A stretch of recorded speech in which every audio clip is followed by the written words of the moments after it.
Mark 3, verses 1 to 35. He entered again into the synagogue, and there was a man there who had his hand withered.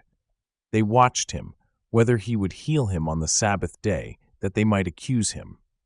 He said to the man who had his hand withered, "Stand up." He said to them, "Is it lawful on the Sabbath day to do good or to do harm, to save a life or to kill?" But they were silent.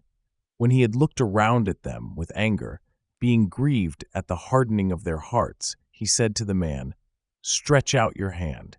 He stretched it out, and his hand was restored as healthy as the other. The Pharisees went out and immediately conspired with the Herodians against him, how they might destroy him. Jesus withdrew to the sea with his disciples, and a great multitude followed him from Galilee, from Judea, from Jerusalem, from Idumea, beyond the Jordan, and those from around Tyre and Sidon. A great multitude, hearing what great things he did, came to him. He spoke to his disciples that a little boat should stay near him because of the crowd, so that they wouldn't press on him. For he had healed many, so that as many as had diseases pressed on him that they might touch him. The unclean spirits, whenever they saw him, fell down before him and cried, "You are the Son of God." He sternly warned them that they should not make him known. He went up into the mountain and called to himself those whom he wanted, and they went to him.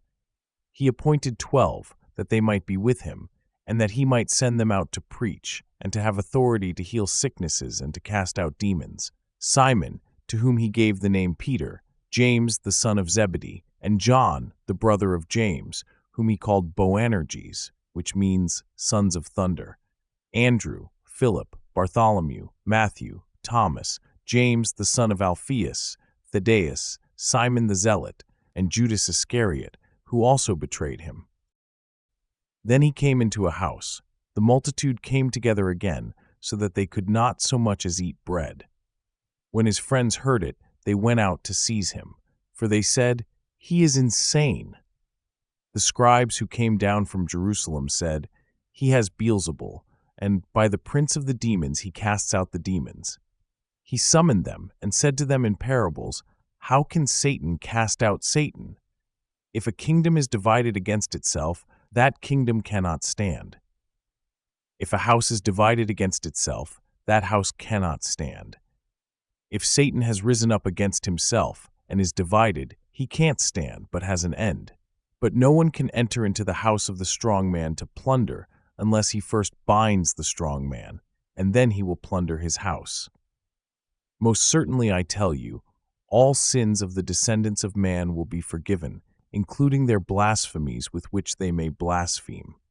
But whoever may blaspheme against the Holy Spirit never has forgiveness, but is subject to eternal condemnation. Because they said, "He has an unclean spirit." His mother and his brothers came, and standing outside, they sent to him, calling him. A multitude was sitting around him, and they told him, "Behold, your mother, your brothers, and your sisters are outside looking for you." He answered them, "Who are my mother and my brothers?" Looking around at those who sat around him, he said, "Behold my mother and my brothers, for whoever does the will of God, the same is my brother and my sister and mother."